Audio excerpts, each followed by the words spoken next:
Assalomu alaykum. Men Muzrabot axborot kutubxona markazi bibliografiya bo'limi mutaxassisi. Sizlarga Shumbola asari haqida ma'lumot bermoqchiman. Shumbola o'zbek yozuvchisi va shoiri G'ofur G'ulom qalamiga mansub qissa. Muallif asarini 1936-yil yozgan. Qissa bir necha marta nashr qilingan.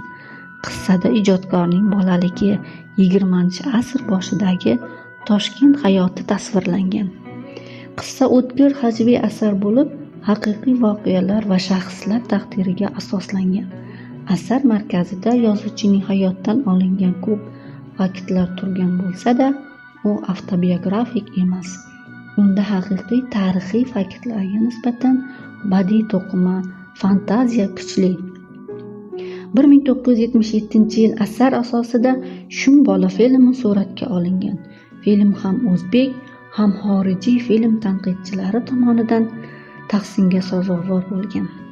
2023-yil asar BBC nashri tomonidan barcha davrlarning eng yaxshi top 100 bolalar kitoblari reytingiga kiritilgan. Shu yili G'ofur G'ulom tavalludining 120-yilligi munosabati bilan Adib nomidagi nashriyot tomonidan qissaning yangi o'zbekcha nashri chop etilgan.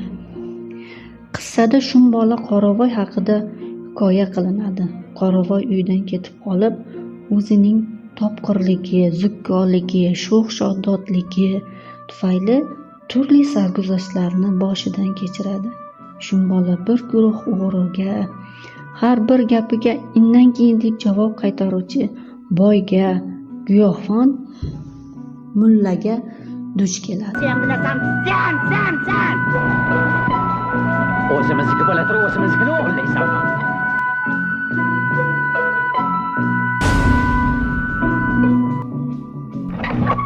Yaxshi qolinglar.